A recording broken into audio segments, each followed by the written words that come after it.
Hello, everybody. Welcome to Nintendo Expansion Pass here on Boss Network. We are in the building. Joining me this episode, and I'm so excited that I finally get to record with this guy. I met him in person. I asked him a question at his cookout, and we literally could have had a 45-minute podcast on this episode.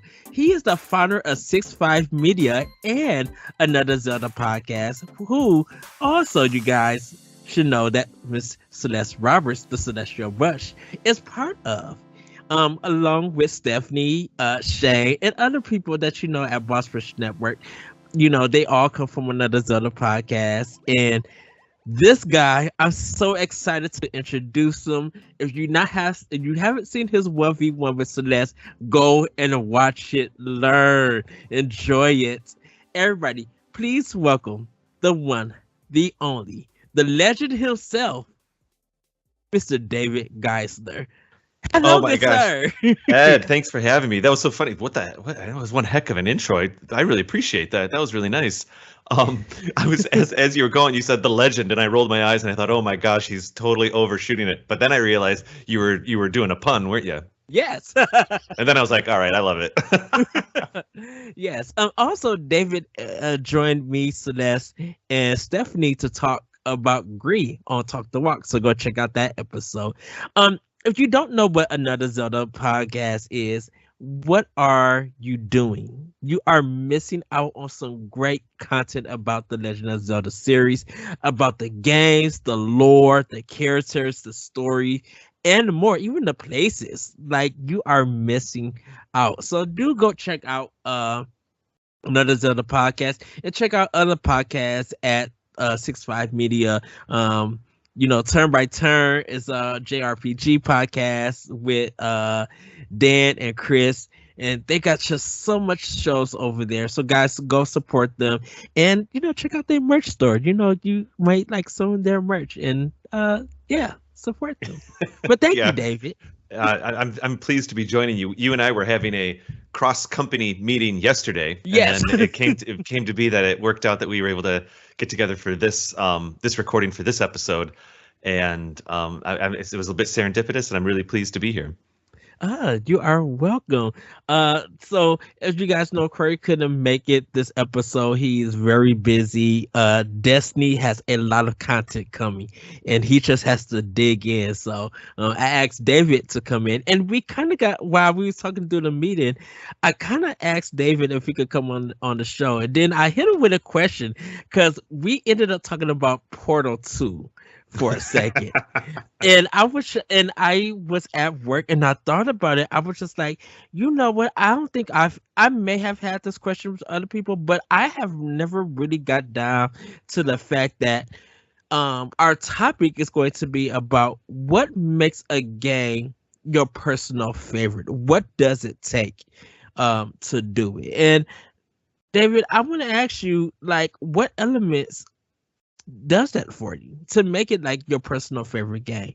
It's not the top, it's not the all of, you know, game of all time, but it just makes it a favorite of yours. Yeah, that's a good point. You know, people talk about that with movies sometimes too. It's like, what's your top 10 best movies of all time, but then your top 10 favorite movies of all time. Those are two very different lists a lot of times. And I think it's true for video games as well. And what's really interesting about video games is that there's such a wide palette of what people can enjoy and what they might enjoy about certain games. Some people might be looking for graphics, gameplay, story, and different variations of all of it. For me personally, I think when when those elements come together in a way that I feel is very seamless, in my opinion, very much like Portal 2 is a tremendously seamless game. It's a beautiful game. The cutscenes, quote unquote, are pretty much blended right into the experience of playing the game. It's a puzzle game, and it gives, but it's still very experiential, and it has a lot of I guess world building around it and stuff like that. And that is why, in fact, what we were talking about in the meeting yesterday, we were sharing some thoughts about Zelda and some other games, but I actually confessed to you that the truth is I love Zelda games. I love all of them. I do the Zelda podcast. But I love Zelda games. Like look behind. Well, it's really Zelda and Jurassic Park are my two kind of like favorite things. And Hillian, I think Hillian Gamer or Hillian Gamer something. He did a 1v1 with you guys, and he talked about how much he loved Jurassic Park as well. And I'm not ashamed to admit I got a lot of Jurassic Park sitting all over my desk over here, mixed with Zelda. But with what I'm so sorry. I'm getting like totally off topic here. But we can take expression pass here. What I mentioned to you yesterday was I said, secretly my hot take is that actually Portal 1 and 2 together as a single game is actually my favorite video game of all time. Yes. And I know when I was talking, I mentioned Portal 2. I know for that game, it's definitely the writing. It's the comedy that's in that game. It's not so much the puzzles, because, to me, it's just like, oh, I figured it out. I'm like, oh, that's a cool use of the portals. And then I could go on.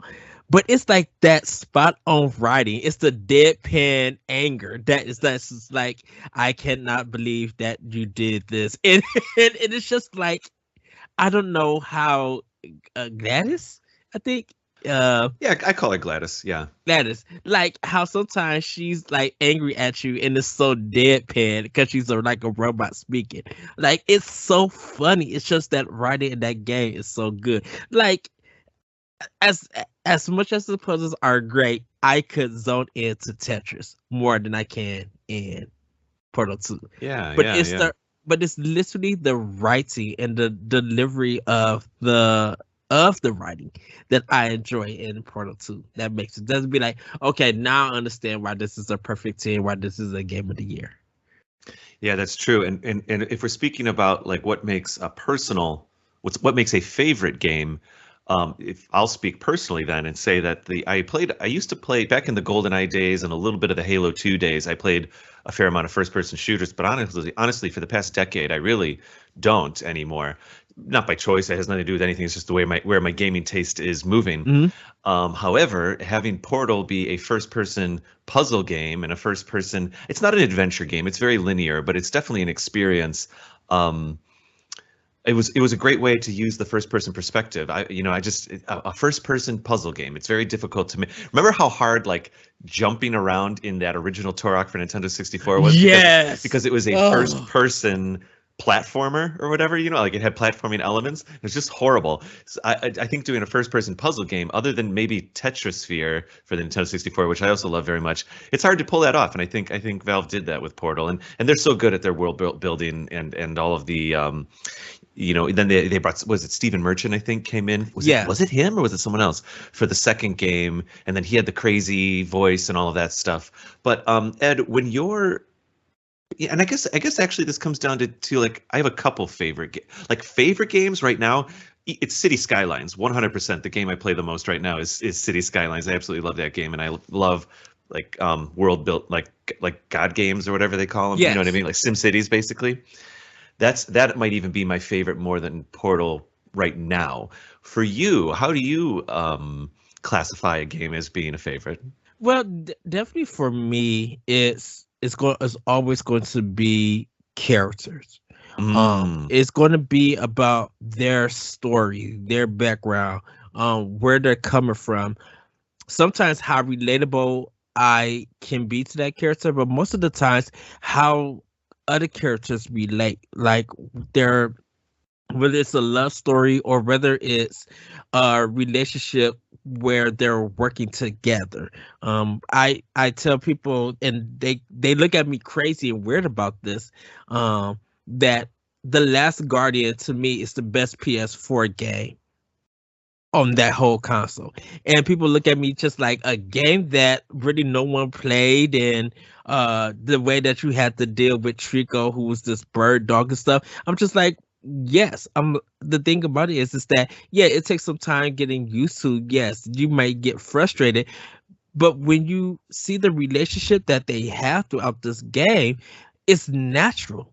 It's something that Nintendo can't do. It's something that Microsoft can't do, regardless of what graphics or powerhouse or developer that you could give that game to.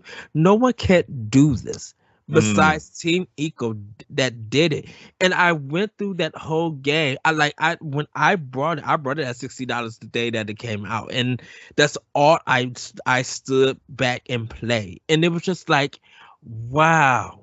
I'm like, people are not getting this game. Yes, they're talking about the controls and Trico and stuff, but I'm just like seeing Trico get wet and then shaking, and yeah. it's looking beautiful. But but also seeing that, how he calms down when your main character gets on top of him and pets him and everything. Yeah. The way that Trico's protecting the boy, and it's just it's such a great way on how they use a flashback on how the game starts, and then at the end you get the reveal of like Oh. what happened, and it's just it's so fleshed out and well thought out, and that when I finished the game and I put it down, I was just like, this is the best game because of this relationship.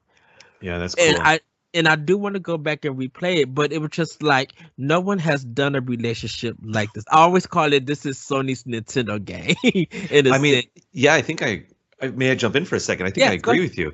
I have like a super old. I mostly have Nintendo games, but I'm very happy to play other Xbox and PlayStation games and all that kind of stuff. Mhm. But usually I'm pretty satisfied with my Nintendo games. Um, However, I have an old PS2 and I have Eco and Shadow of the Colossus that I've eventually found through used game stores and stuff. Yes. And when the trailer for The Last Guardian came out, and that was a long time ago, it was maybe 8 years ago, 10 years ago, Yeah. like because it when the first one came out, because remember it took a couple years for that game to come out too.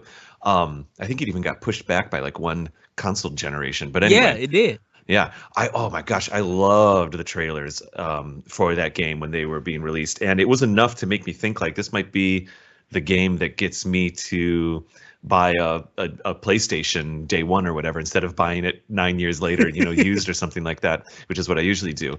And I think my draw to that game, at least what was happening in the trailers, was you kind of worded it where I wouldn't say it's for I'm saying this, you didn't say this. The Nintendo-ness of the game was very attractive to me.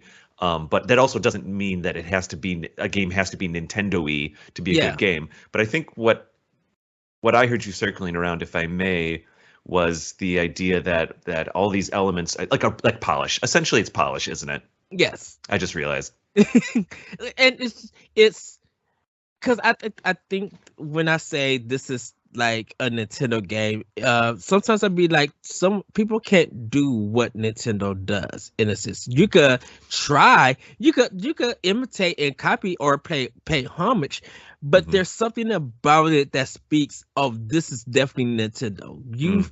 You can't say that, oh, this is Sony's version that Nintendo was doing. You can't say anything like that. You would literally say, oh, Sony is doing this that Nintendo has done, and I can see the elements. But in a sense, and yes, I know this that sounds crazy and it looks crazy, but it's just like Nintendo doesn't do relationships like Sony does, and I mean, I when think you're right. I think you're onto something there. I'm fixing my camera. Sorry about this. oh, no, that's okay. And it's just like when the relationship is deep and many, even though there's not a lot of communication between Trico and the boy. I think I called him John in my review or something.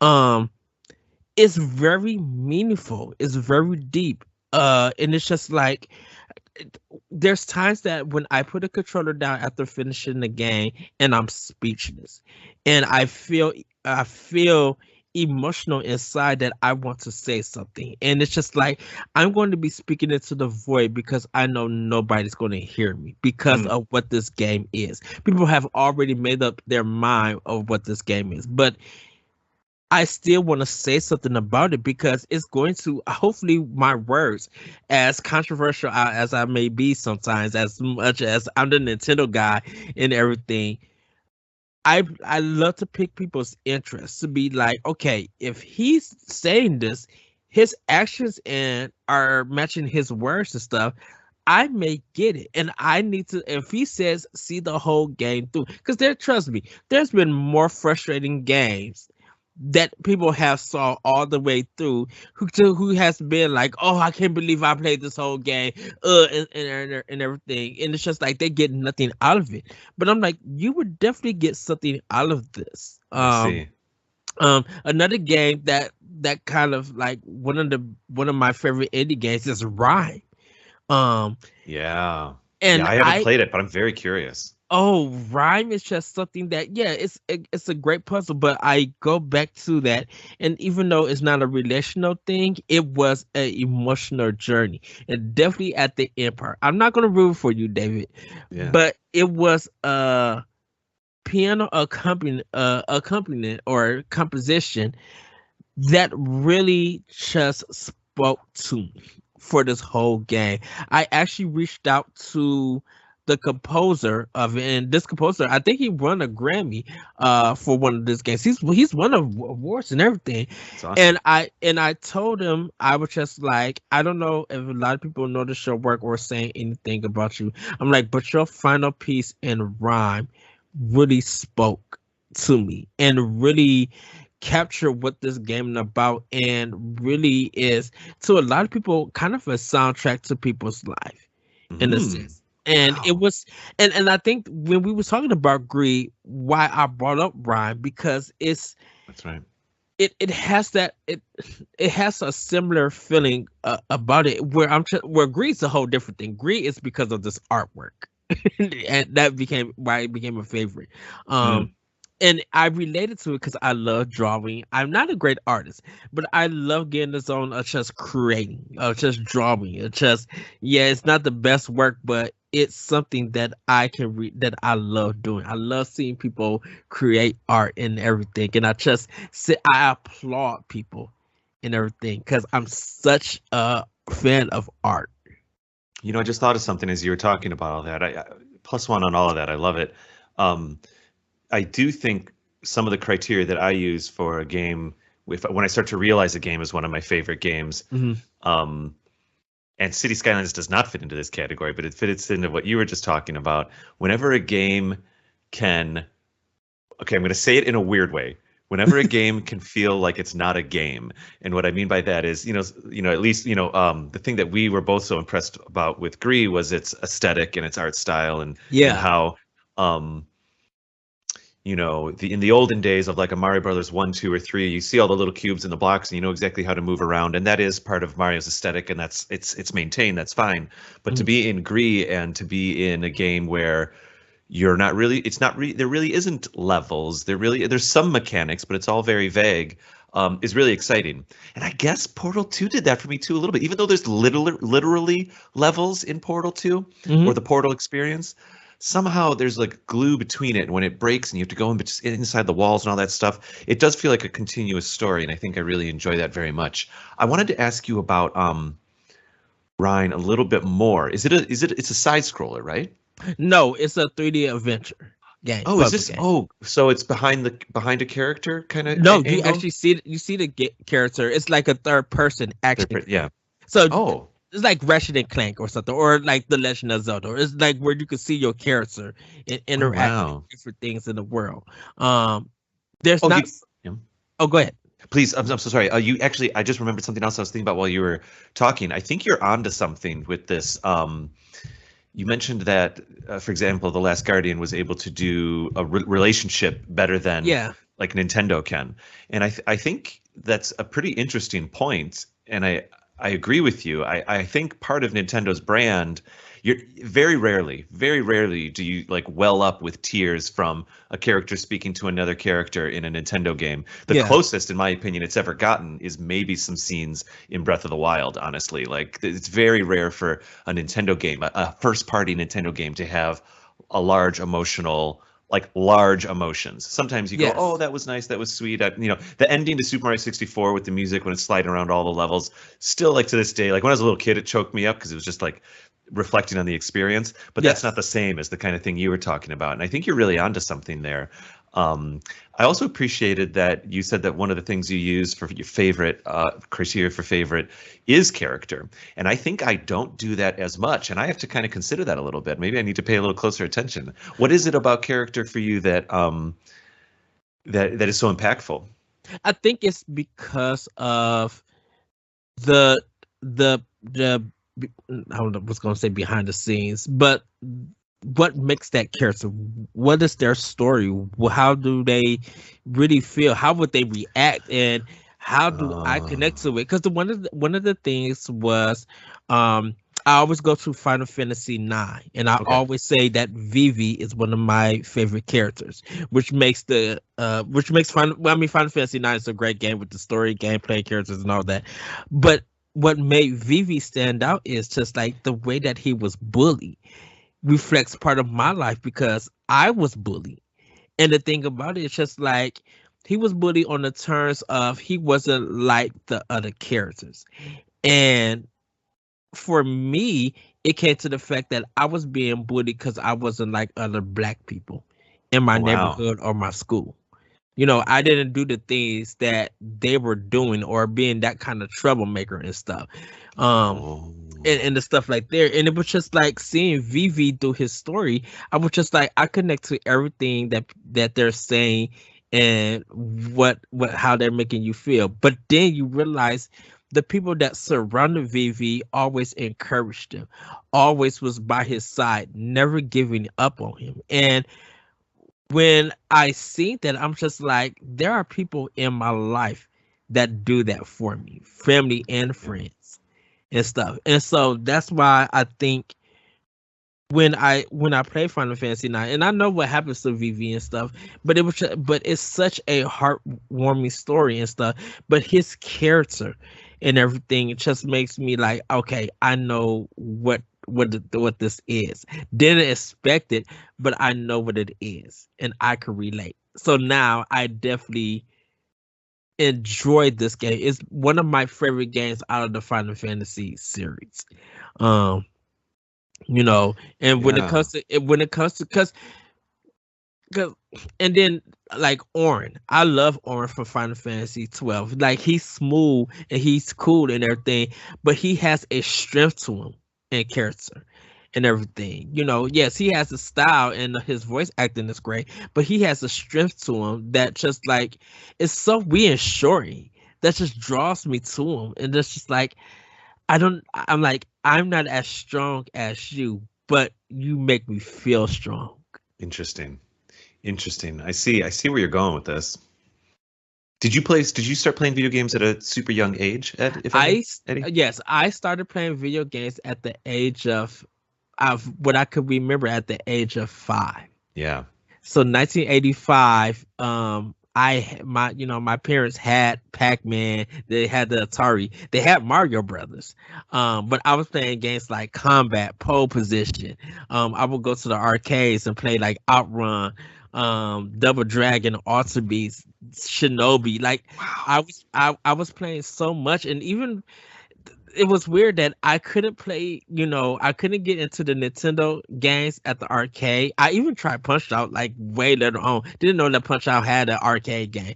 Right. Couldn't get into those games, but I was into the Sega arcade games and like Title and Trade West and just like all of these other games, even pinball I was into. I was playing all of these games at the arcade because I felt like this was a different lifestyle of game. Mm. So all I could think of like as a kid was while I feel like I have no friends and stuff, video games were my friends. So that's Yeah. why when it comes to video games and relationships, I relate to Nintendo so much because it was Super Mario Brothers that made me realize that, hey, oh, this is what challenge is. This is what being a gamer is. This is why I know this music. This is why I love Nintendo because in actuality that when I Nintendo was my first the NES was my first console that I got to own. And so Oh, okay. my relationship with Nintendo was I didn't have friends, but I had a friend in Nintendo. And any challenge that they threw at me, I was able to overcome.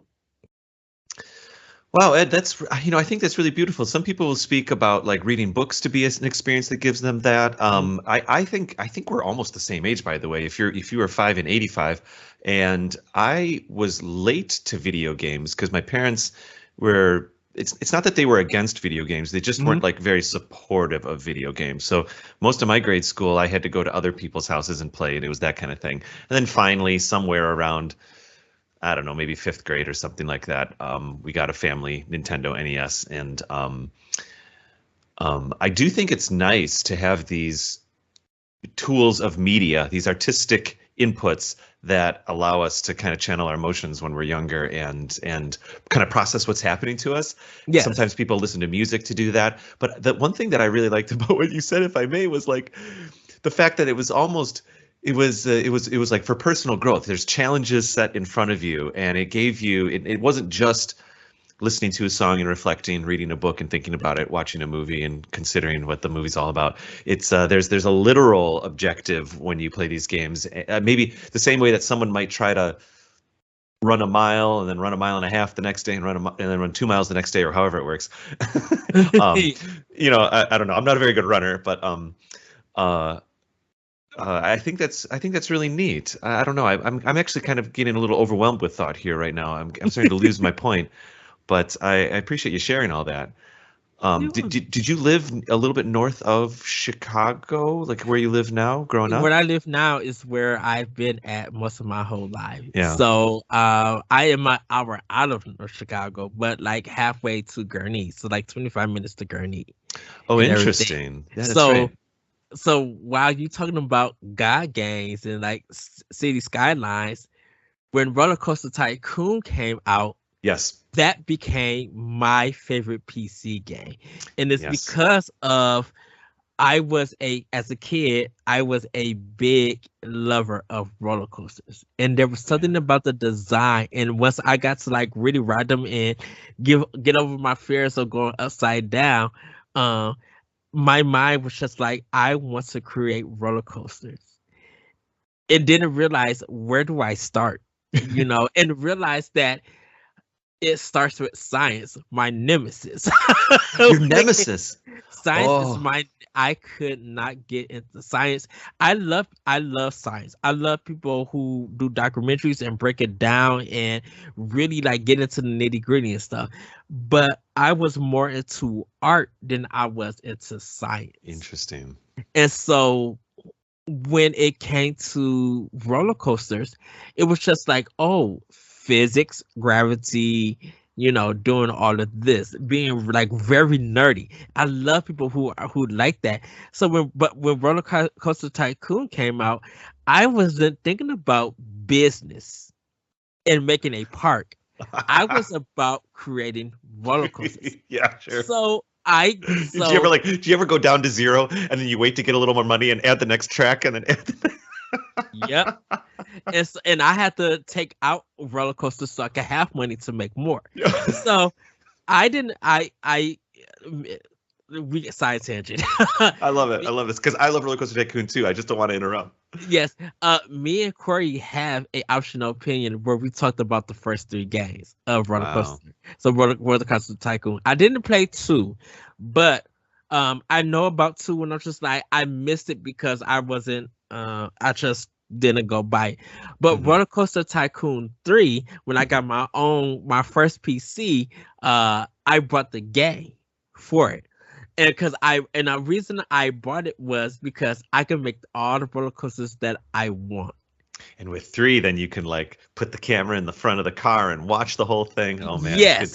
Good times. Yes, and that's what I did. I actually made a roller coaster that had the color of Samus suit from Metroid. Oh, cool. And it was just like twists and turns and curves and stuff, like it was the morph ball.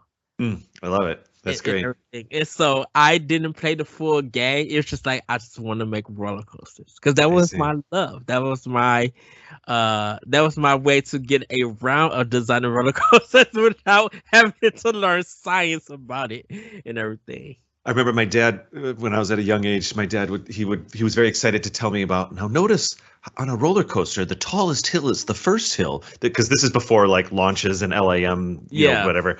But and he said, that's because that's gravity. It's building up potential energy. And the coaster it can only use the energy that it earns to get through the rest of the ride. And I remember being like, wow, this is amazing. Yeah. I played Roller Coaster One, Tycoon One. I think we were close to the same age. I think I played it like late high school into college, and then two came out somewhere around being in college. To this day, I have Roller Coaster One and Roller Coaster Tycoon 3 on my iPad, Nice. loaded at all times. I did buy Roller Coaster Tycoon 3 for the Switch as well. It went on sale, I don't know, like 2 years ago. Yeah. It's fine. It's not great. Exactly. I cannot play that with the Pro controller. The UI is a little rough, but I still play it when I really have a hankering. But the UI is a little rough.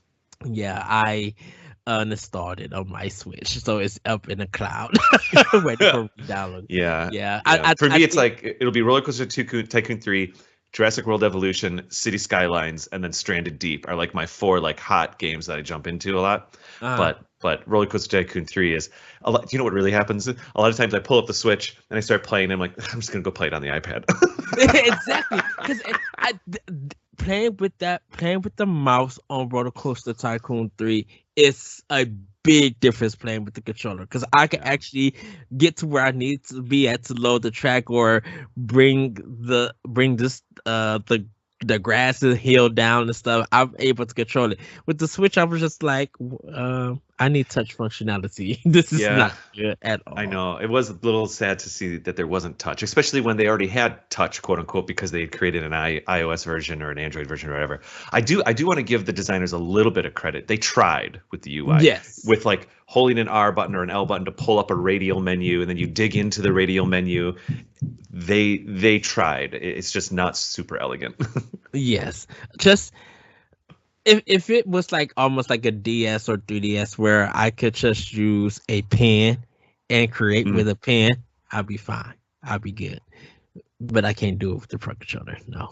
That reminds me when I played a lot of Super Mario Maker on the Wii U. I played a ton of it. I loved it. This is weird. I used to make themed levels for episodes of Another Zelda Podcast. So there was like a level where we talked about a certain amount of things, and then there was an episode where Kate and I would talk about something in season 1, and then I'd go and I'd design a level that like thematically tracked the things we talked about, and I try to theme it to Zelda and all that kind of stuff. But I was really excited to play Super Mario Maker 2 on the Switch. And it's fine. It's okay. There's a lot of cool things on there. It's hard to resist. For me, it's hard to resist all the Zelda stuff that came in those later DLC packets. Yes. But when you said pen, it reminded me of this. I usually play Super Mario Maker 2 tablet mode, I guess you could call it, or handheld mode. Yeah. And I have a little like $3 iPad pen thing with a little rubber thing, and I usually play with a like a cheapy pen on my Switch instead of doing finger, just because it still feels like I'm like on the Wii U with the original Super Mario Maker. But anyway, I digress.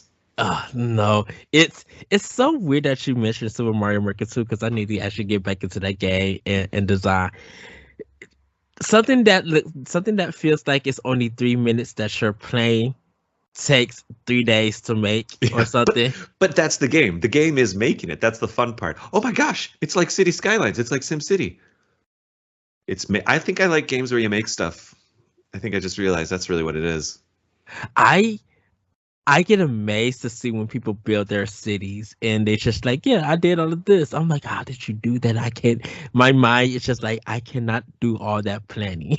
I should do a little screen recording sometime. But I'm personally in City Skylines right now. I'm on my like 5th city that I've built. I've had the game for about 2 years, and the first city you build, it's horrible because you're still learning what you're doing and stuff. And I've built this one from the ground up, and I've titled it Hyrule, and all the little neighborhoods and boroughs that I'm building, I'm naming them after the appropriately like themed like towns and stuff from different Zelda games. So I definitely have like a Kakiri Woods. I definitely have a Kakariko Village area. I have a Laurelin Beach area way over on the side, and I'm only using like dirt roads and stuff like that. I'm having it. So I go into Hyrule via City Skylines constantly. Oh wow! I'm having a good time with it.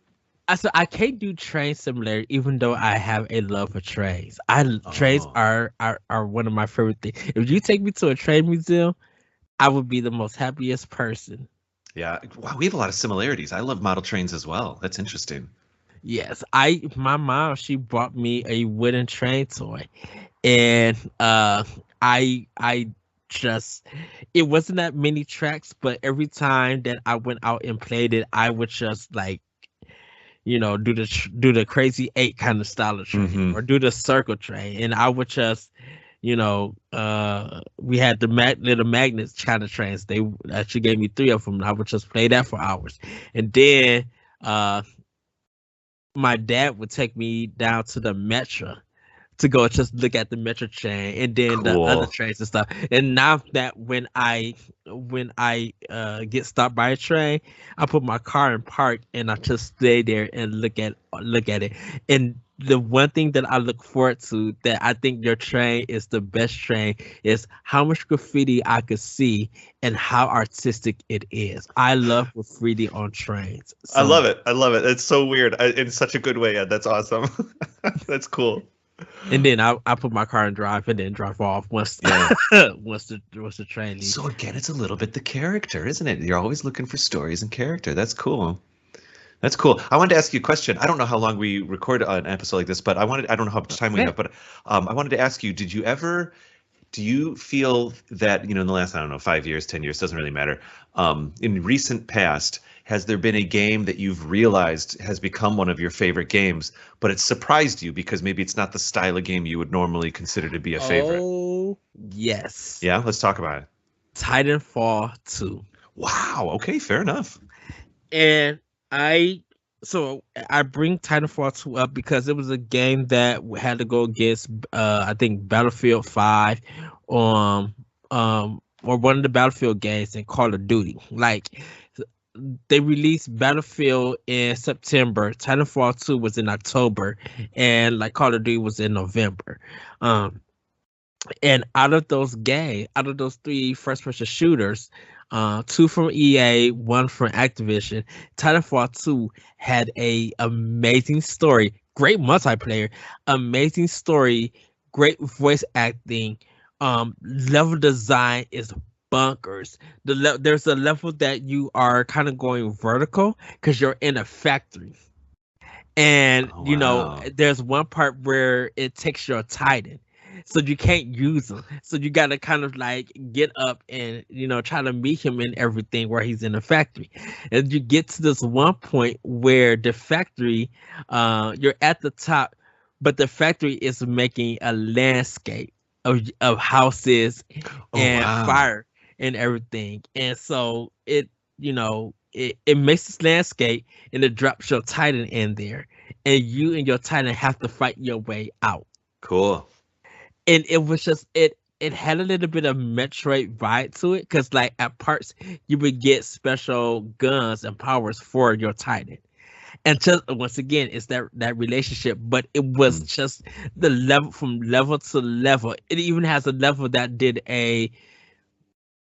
kind of a portal thing, but it was doing it as, and there was just this one level that you went to the past to progress in the Cool. future, Oh, and it was wow. doing vice versa, and doing, and you was learning the story, and it was just like, oh my goodness, I did not know that Titanfall 2 would tell a story, have great gameplay, have uh, the sound in that thing, just the guns and the sound in it was just like, oh, this is probably best the best level design first person shooter I ever played. Yeah, wow. That's great. You know, Wow. and it's still to this very Titanfall. day. Yeah, still to this very day, Titanfall 2 is one of those games that you just got you we do people do their best to get to get them to play it. Because I think it would have been a bigger hit if people would have paid the $60 and got the game when it came out. Titanfall 2, it sold okay, but for a lot of, I think it was the only game that outbeat a Nintendo game for Game of the Year for me. Oh, wow. Wow. Yeah, wow. And that's hard. It is because um for a lot of the year that Metroid Other M came out, a lot of people Yeah. were shocked that I made that my game of the year. I have a complicated relationship with Other M because there's parts of it that I really do like a lot.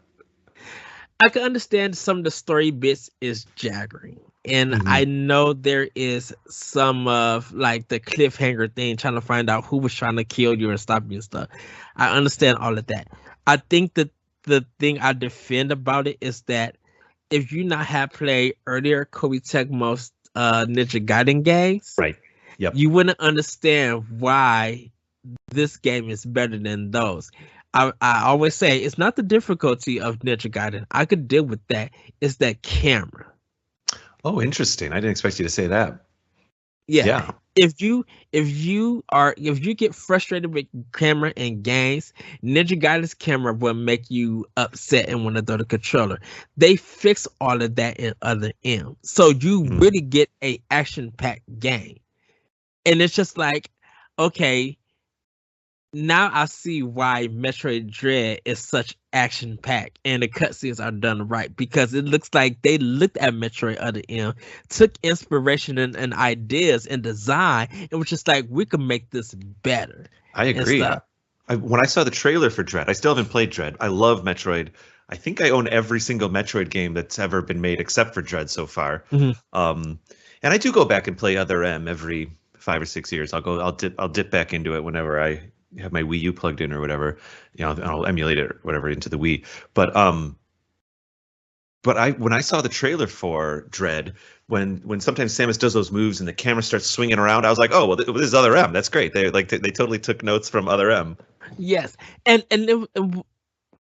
even though this was Team Ninja and kind of Nintendo's working relationship with Team Ninja, I just found it like we've never got a backstory of Samus. Mm-hmm. We never heard her speak.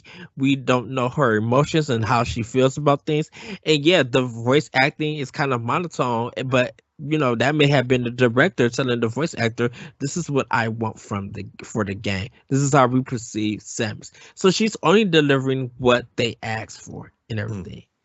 And it was just like seeing the people disappointment with their game. It was just like, you haven't really studied Team Ninja and Koei Tecmo. You really don't understand the Metroid series in a sense, and how when both came together, why this game really matters and everything. Yes, love Metroid Prime, love the 2D Metroids, love everything about the Metroid series, but this one actually gives you something that you've been questioning and wondering. I'm into Now, that. I'm fine with that. Yeah, I like your assessment there. I really do, Ed.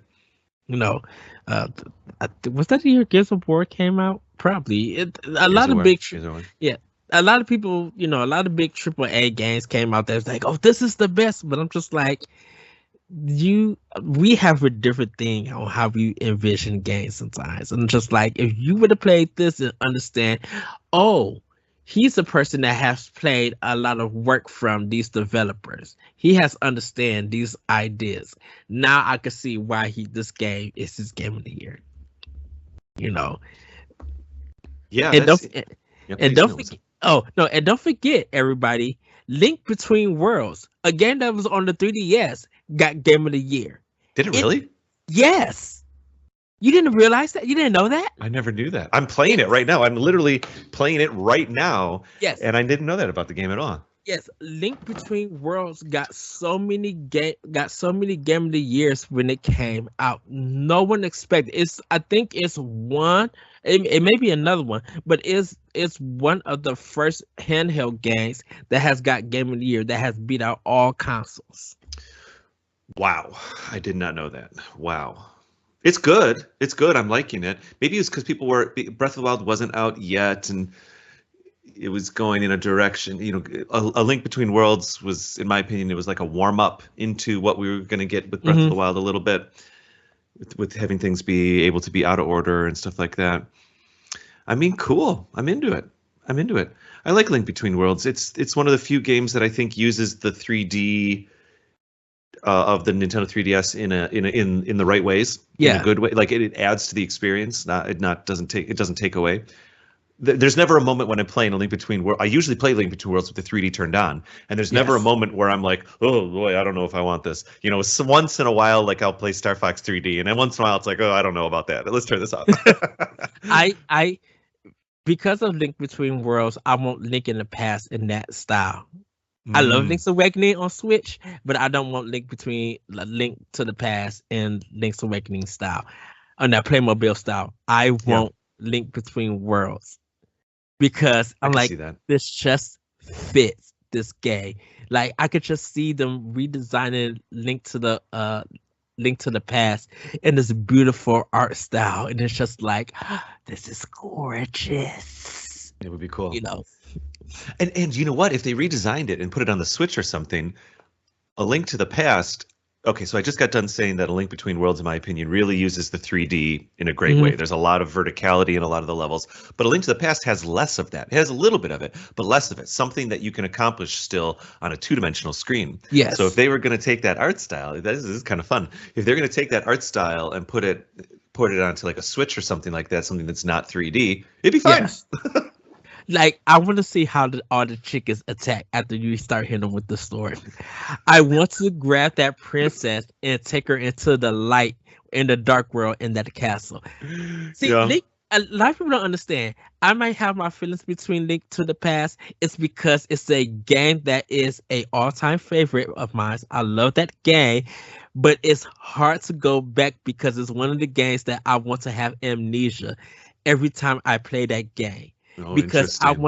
I want to experience everything for the first time in that game over and over again. I want to have that feeling because when I played Link to the Past, I didn't know. I knew where to go and what to do for some things, but it was still finding out secrets to that game, figuring out the dungeons, wondering, oh, if I go to the dark world to do this, it affects the light world, and just realizing that when I got to Ocarina of Time, I'm like, wait a minute, they took that from. Hold on, wait. Ocarina of Time is just a whole discussion to have. I Sorry, hear you. you know, but it was just like Link to the Past. I want to have amnesia over and over again every time I play that game because it feels like it's another one of those games that I wish I was experiencing just for the first time. That's well said, Ed. Oh my gosh, I'm so sorry. I've never actually asked. Do you prefer Ed or Eddie? No, it doesn't matter. Either way. It's Yeah. just because I feel so close to you now. I'm calling you Ed. I shortened up the name. But anyway, um, um, I really liked how you said that. I've never heard anyone. Maybe others have said that, but I've never heard anyone say it. I wish I had amnesia every time I play this game. I wish I was. Because it speaks to how strong the game is the first time you play it, and what that Yes. experience is. The experience of that. And actually, that there's a lot of games where this happens, but definitely in Zelda games, the sometimes walking around and not knowing exactly what you're supposed to do next Mm-hmm. is part of the game, and usually that's a good thing. It's like literally walking around in the real woods in the real world. Sometimes there's boring parts. Sometimes there's parts where you don't know exactly what you need to do if you're on a hike or something like that. And by the time you get through the whole thing, though, you're really pleased that you went on that hike. You know what I mean? Yes, it's so weird because the Legend of Zelda, even though yes, we have kind of I brought it up, the Legend of Zelda. I feel like every time I play any of the games of the series besides Zelda 2, just oh, that needs a remake so bad with the fix. I need that game to be fixed. Um, when I play like most of like the 16 like Legend of Zelda Link to the Past, when I definitely Ocarina of Time and Wind Waker, um when I play those games, even Twilight Princess, when I play them, I get lost in their world. And it's just like there's something that's capturing me. And I love being captured. I love the level design of the dungeons. I feel like this is wacky enough for it to work in the Zelda franchise. Yeah. I love fighting that ghost in Wind Waker because I get to grab him and play bowling with them and then smack the ghost. And smacking those ghosts is so funny. I'm just like, why does this boss level work? Like, I understand swinging from the dragon in his tail, but then smacking the ghost is just like with the chop frame and everything, it makes me laugh. And I'm just like, this is great level design of a boss. You Smacking know, that ghost. It's I, that's hysterical. when you hit those enemies in the Legend of Zelda, it has that smack sound, but it's doing those musical notes and stuff. And it's It's just true. like Yeah. It's so crazy. Grung, Just grung, the grung. yes, Yeah, it's cool. you know, Wind Waker has so many great moments. The ghost, the frozen time in that castle, and Mm. wow, you talking about fighting? It's just like this is like Jean-Claude Van Damme craziness, and I want more of it. Yeah, that's a good part of that game. Absolutely. But it's just like looking at this, and this is all being done in the cell shading look, and it's just like it pick of my favorite ones. It's just like Wind Waker, Breath of the Wild, Twilight Princess, Ocarina of Time. It's just like I feel like most of the games in the Zelda franchise are like equal. It's just like this game's a perfect 10. This is the perfect 10. I can't. It's I know we did a ranking on Boss Rush. I know I call Majora's Mask a side quest sequel. uh, Got it. and I was just like, uh, it's so hard when they change the formula, but I enjoyed them changing the formula. I love I one of the best uh dungeons in the Zelda franchise is the Sand Castle or the Sand Dungeon in Twilight Princess, because someone says you get the Dreidel of Death in that time mechanic, but it's almost like a roller coaster. Yeah. Once again, going back to as a kid with roller coaster design, loving that dungeon because of that, and then fighting that dragon. Yeah. Yeah. Oh gosh, yeah, that whole final battle, that entire dungeon I love very much. It is a blast. I was thinking about that just now. I guess what we're realizing is sometimes and I suppose it can change over the years, but a lot of times what makes a game a favorite for someone Mhm. is that they're affected by certain variables in their formative years. You know what I mean? Yes. And that is cool. That is neat. They're literally like making their taste, their preferences as they grow. And I did realize that because I got my Nintendo later, it was only like 3, 4, 5 years later than everybody else when it was like really the hot thing. But it was late enough, and when you're a little kid, that's like an eternity. But I realized that when I was in like second and third grade, my dad started teaching me computer code before I got a Nintendo. Mhm. And so I actually was learning computer code before I was able to play video games. And I think like you were speaking to how experiencing these stories in your formative years was really something that was really fulfilling for you. And I think I just realized why I like to always play games where you build stuff is because during some of those early formative years for me, I wasn't even playing video games. I was like just I was building weird little spreadsheets or something like that on a Yes. computer, like in QBasic and stuff like that. And so I think it's interesting to positive. If anyone's, whoever's watching and listening right now, it'd be interesting for them to kind of think about or perhaps comment about like what quirky little things in their youth when, somewhere between being 5 years old and 12 years old, what, it forms you a little bit, doesn't it? I guess Yeah. it's kind of cool. Yeah. And I think that's why, Super Mario Maker I enjoy, because it's me being creative. Why I love Mario Paint, because I could draw, but also that music aspect, creating Yeah. music and stuff. It's weird seeing people playing something like Ariana Grande, one of her songs on Mario Paint. It's just hearing it, and it's just like, even though some people emulate it and they kind of like change some things, it's Yeah. just like you're playing Rain on Me with Lady Gaga and Ariana Grande with barking sounds and cat meows and bananas and clouds and turtle shells, and it's just like, I'm amazed on how this is, because we were doing that as kids, who owned it. We were making our own music, even though we may not be music majors or anything, Hmm. creating the clashing and the harmony stuff. And you just didn't really think about that as a kid. And so I guess, like, that's why I said my relationship to games, or relationship in games, I enjoy that it becomes my favorite and Yeah. everything, you know. Yeah. And for Zelda, reason why a lot of those games are my favorite, and my relationship to it is because of the beautiful art and the music, and it's just connecting to that. It's just like they make these pivotal moments recognizable, but they're just like you're in the moment, you're enjoying it, you're actually linked to it.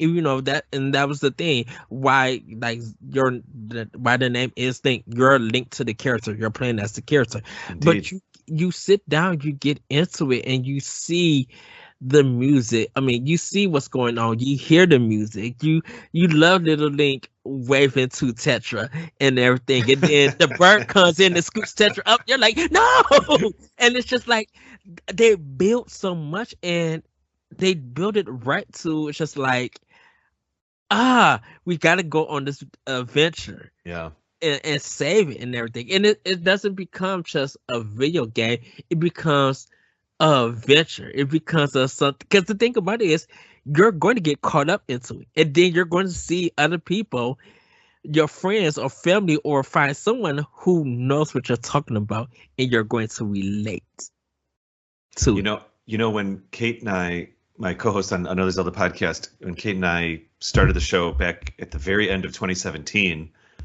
I kind of didn't care about the story or the characters very much at all when we first started recording the show. And I was very focused on the game design and how the game was being made and what the teams did in the background. And in that first season, a lot of the times my points are about that. And Kate's points were all about story and character, and she was very excited about that. You know, essentially the lore and all that kind of stuff. And it's been kind of funny because we've been doing the show for well, we're in the middle of our 5th season right now, and somewhere around season 3 for me, or even maybe later, maybe it was even earlier, maybe it was like late season 2, I started finding myself getting very excited about the characters. The more we did episodes, and the more I had conversations with Kate, she by proxy, I'm not sure if that's the right way to say it, I would start getting excited about the stories and the characters and all the different cultures and stuff that are in the different Zelda games. And now these days, I'm like full in. I see some kind of character and I get very emotional about it now. And it is kind of interesting how that works. And I think sometimes, Kate will speak a little bit more about like the design of a game.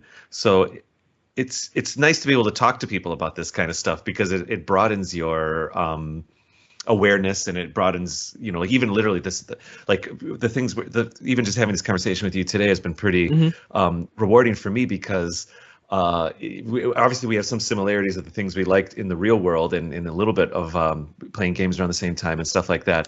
But at the same time, like you've really been speaking a lot about the artistry and the characters and the storylines of a lot of these games, and it's helping me like kind of consider the game, instead of just besides my SimCity basically games, like the games that I play that have story in them, you're helping me kind of rethink about like, oh, what do I do? What do I like about those things? And it's kind of nice. It's just nice to kind of get together and have these kind of conversations. You know what I mean? And what you mentioned earlier about reading like books and stuff, I was a book nerd as a kid. I love going to the library. I love, still to this very day, if I'm at a dollar store, random dollar store, if I get lost in a dollar store, go to the book section. You will find me there.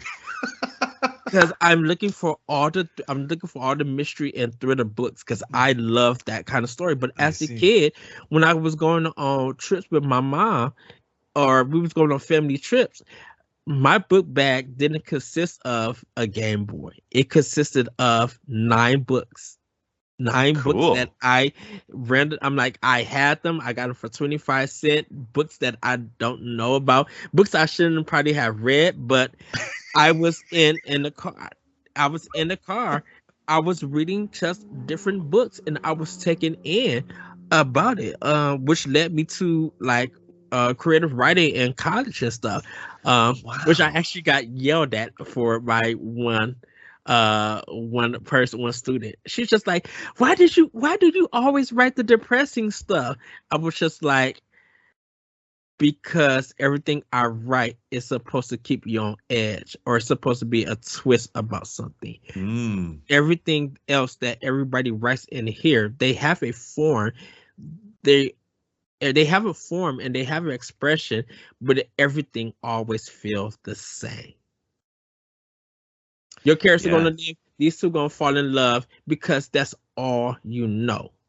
And my stuff is, yeah, it's kind of dark, it's kind of twisted, but it's also challenging because I get to be able to, as a creator, as an author of the story, I get to create something unexpected that you don't think it was what was going on.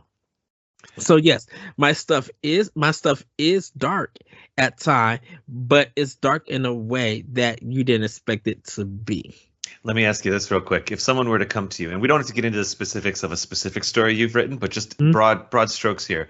If someone came to you and said, "Oh, we'd like to take book X, Y, and Z that you've, or story that you've written, or narrative you've written, or whatever, and turned it into a video game," what style of game would you like to see them expressed as? So one of them would be like an action game. It's the action, yeah, action game. But two would be, one would be a walking simulator, one would be an action game. So one of the stories that I wrote was, it was called or it was a test skill, and what it was, the I was testing myself, my skill, that I would write a paragraph of what the conclusion was, and then the next paragraph, the next three paragraphs was telling the story.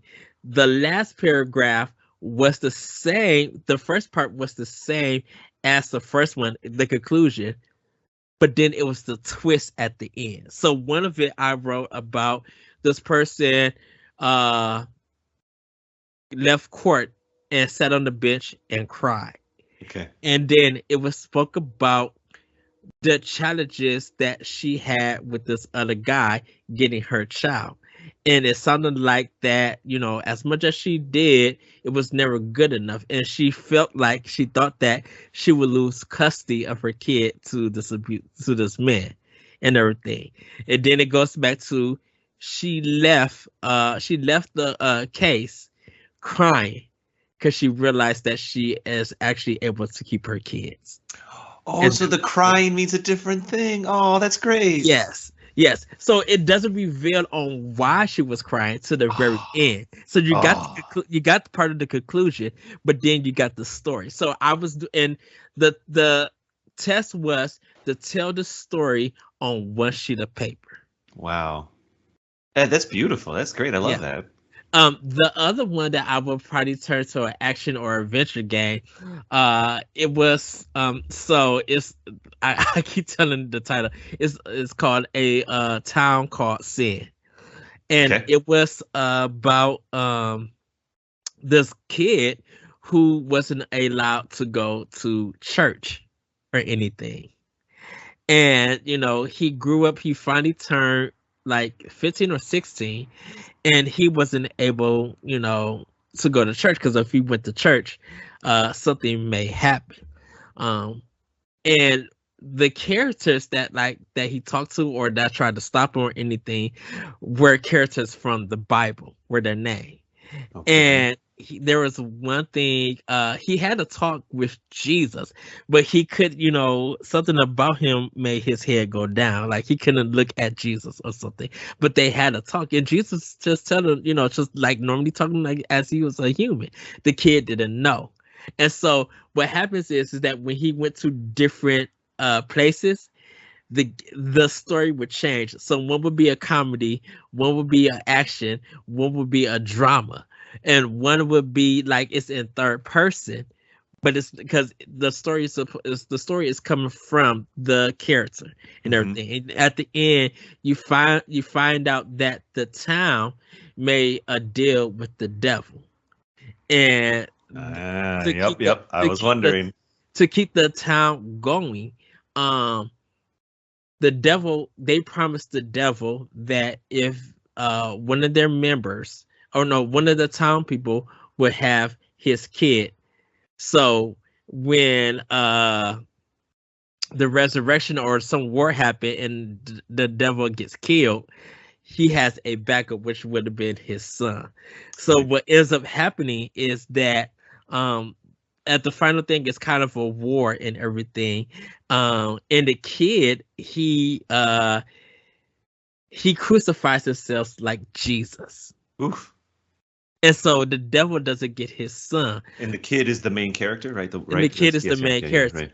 And so Jesus actually, so the devil is mad, leaves. The town kind of just like is in shambles. They kind of almost lost everything because the devil lost his son. But Jesus resurrected the kid, and now the kid is deaf. Deaf? Deaf can't hear? No, deaf as in I am the judge of taking your life now or not. Oh, is death. Oh. Yes. So now he doesn't take commands from God or Jesus or the devil, but he goes in and he's kind of like people's conscious innocence. He was just like, if you do this, know that I will take your life. Mm. And he tries to talk people out of it, but some people don't listen. He kind of sees their will is not strong, so he's just like, you need to get into church, you need to have faith, you need to do this, because if you don't, I'm taking your life. I'm in it. And I will make the judgment. I can't make the judgment of where you go, but I will touch you and take your life. Right. Okay, cool. I mean, that'd make a heck of a video game. Yeah. And so and because of the sin that the town did, creates death. And it's just an action-packed game doing all of that. And you could have each level in the early parts of the game, in the first act or something, each level could be, you were talking about how it's kind of themed a little different as this guy meets these different characters. Maybe a mid-act, maybe somewhere in the second act, the reveal. Maybe that's where that moment. It's at the end of the second act where where it's revealed what this kid is, and then, or maybe that's the end of the game and then there's a second game. But anyways, we could be here all day. That's cool, dude. Thanks for sharing that. There's a train ride that is action packed. There's two characters. I forgot what I named them, but the weapons that they use is Cain and Abel. All right. So they're trying to use those weapons to kill him. Now Cain killed Abel. Mm-hmm. Well, the guy who has Cain kills the guy who is using Abel. And so okay. Right. And so because somehow they're trying to stop this because they know what's going to happen. So they're trying to stop everything. The kid still doesn't know. So the guy kills the other guy with Cain. The kid grabs Abel, even though he's not supposed to touch it, and then kills the other ones. And then grabs both swords and throws them out the train. And what ends up happening is that Abel sword lands on Cain, and all you see is the blood falling out. Yes, I see. My cat's getting a little persnickety here. I think he's going to be okay. He was doing this during our meeting last night too. Oh. He really wants to get out, but it's all good. That's cool, dude. I love that. So, oh boy, how do we define our favorite games? Yes. I don't know if I've ever been surprised by you know what it is? I think I don't know. I think I don't realize a game's one of my favorites. Obviously, it takes some time, doesn't it? It's one of those where you realize you keep going back to it, or you realize you have certain memories about it, or something like that. Yeah, I don't know. That's nice. We got a lot going on here. I got a lot going on in my head after this conversation. I've really enjoyed it. Yes. What we did have the second part is Nintendo games a good example, but I think I'm gonna save that. I think I'm gonna save that question. Oh, I see. Yeah, and we kind of like flirted around that idea throughout this whole episode. We really did. Yes. Are Nintendo games a good example of being a person's favorite game? Yeah. There's elements in a Nintendo game that makes it a favorite, like it's Nintendo games, because for a lot of people that when they do a top 10 list or they do a list of games, if they're not required to add Nintendo or anything, they're probably gonna have a third party list. But I'm like, if you're able to be, if you're, can add Nintendo games to your list or something, there's going to be one or two of it, and something about it has made it your favorite because there's elements in that game that makes it your favorite, and you just like, well, I love these elements in the game, so this is why make my videos my favorite, why Uniraces is my favorite, why Smash Brothers is my favorite, or something like that. You can literally find some elements in a Nintendo game to be like, okay, I understand why. It's my personal favorite, I should say. Yeah, I see. Interesting. I know a lot of people will be like, make my video Uniraces. What the heck is Uniraces? I loved Uniracers. I loved it. I was so excited when Uniracers came out. I wasn't very good at it, but I was very excited when it came out. Same. But he's literally scratching at the door. Can I just let him out of the room real quick? I know we're still on air and everything. I'll just be right back. Thank you so much, Ed. Go for it. Just vamp. Yes. So everybody, like, it's good having a personal. All right, I'm back. I'm back in. Thank you so much. Oh, you're welcome. No problem. He was kind of, you know how the cats are. He's starting to scratch at the door, and then finally he was doing his long stretch up and just starting to like pull on the handle, trying to get through the handle. And I was like, all right. Either we're gonna put up with this for the next 10 minutes, or I'm just gonna take care of it right now. And then when you're done, he could be like, okay, Dad, I'm back. Yeah, right. So, I think I talked a lot. Well, I asked you a lot of questions. It was nice because when we were at the picnic last year, we chatted about Zelda a lot, actually, and there was a lot going on. But it was kind of nice because here's the thing: when you talk about favorite video games, that's obviously a very personal experience for everyone who speaks about it. It's literally they are the only one with that experience, with that subjective view, I guess, which is a weird way of saying it.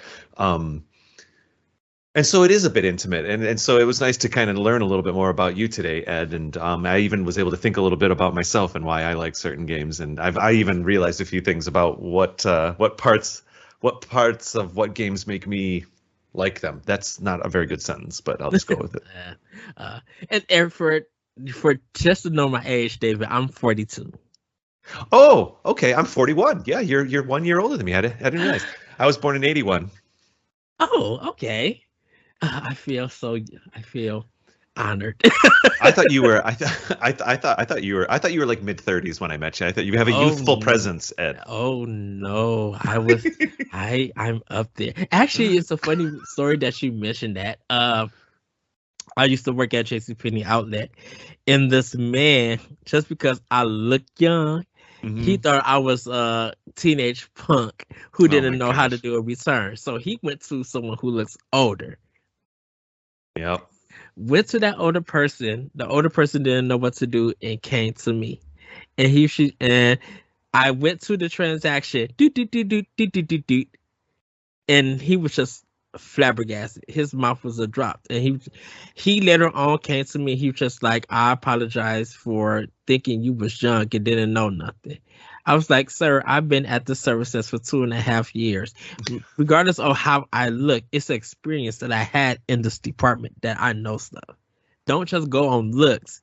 You should know that if I'm working behind here, I'm going to do my best to provide service. Absolutely. Now, you may have some young punk teen who hasn't given you service, but sir, I'm going to give you service. I like that. Now I'm gonna need you to go down there to the food court and go get me some McDonald's if you apologize. Because my brother's hungry and I can't leave.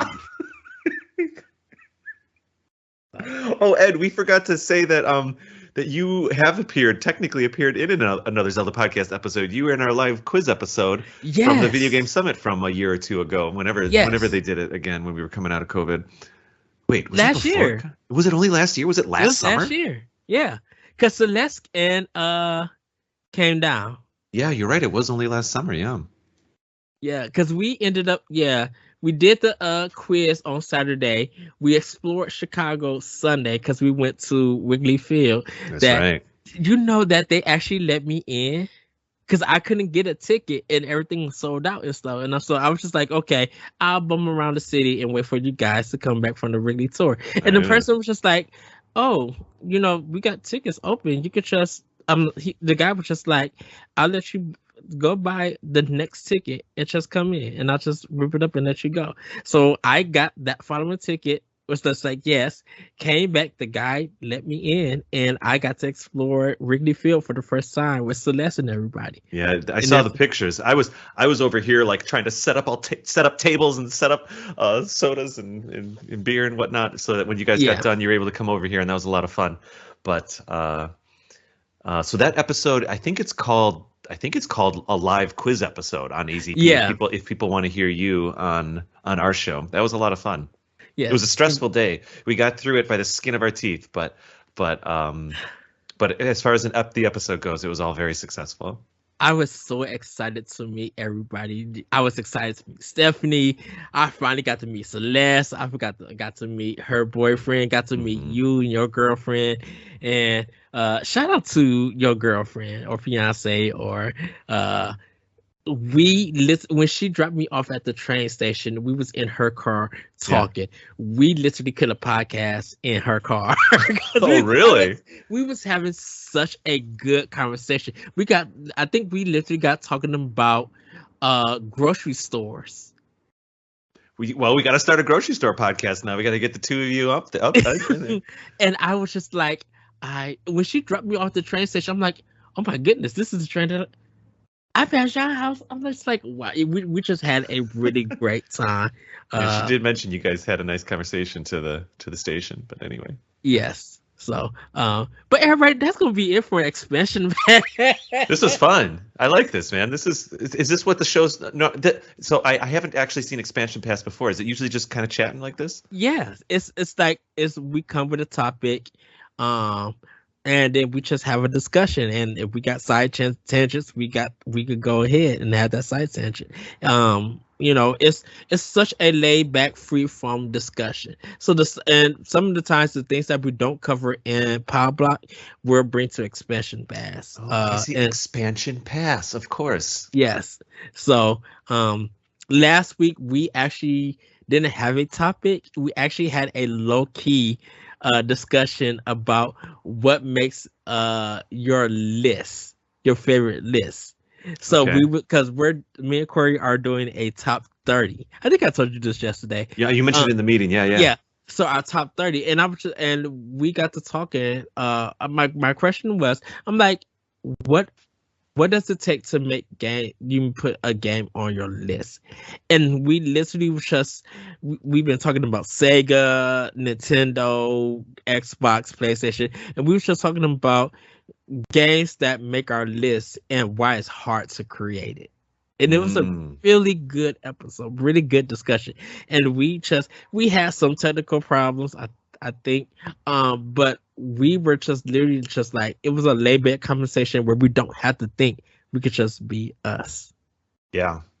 Well, I felt like this one was pretty laid back too. I really enjoyed it, Ed. I really did. Thank you for asking me to come on and fill in for Corey just for a little bit here. But it was absolutely my pleasure to be a part of this. Thank you for coming on. Where can people find you, David? Mostly people can find me at Another Zelda Podcast. AnotherZeldaPodcast.com is our show. And, I could do all the Twitters and everything. But if you just go to AnotherZeldaPodcast.com, you'll find a bunch of episodes, some blogs that are being written. We do have our little merch store going now, which is a lot of fun.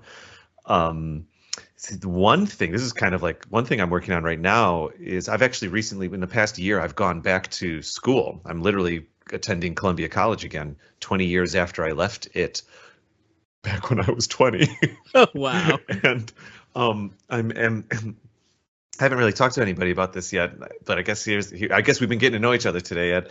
And my next show that I'll be doing is going to be a show called Returning Student, and I've been interviewing my professors, and I've been interviewing people in the city that work in radio and podcasts and stuff like that, to talk about how media has changed over the past 20 years. I've been interviewing my professors to talk about how education has changed over the past 20 years.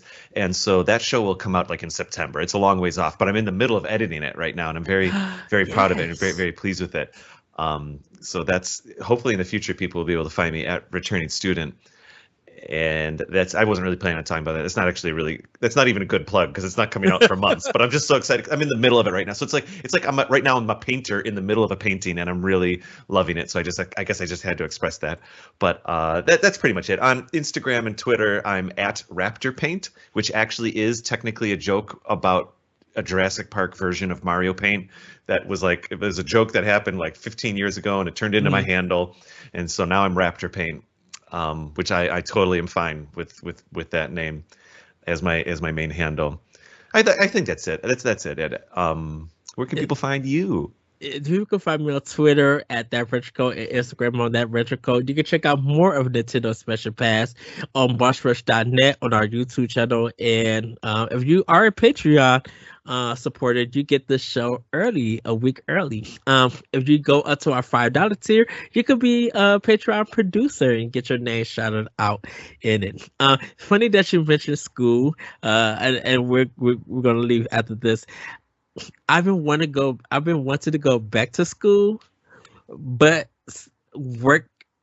It's been such a confusing thing with work, and it's not work's fault or anything.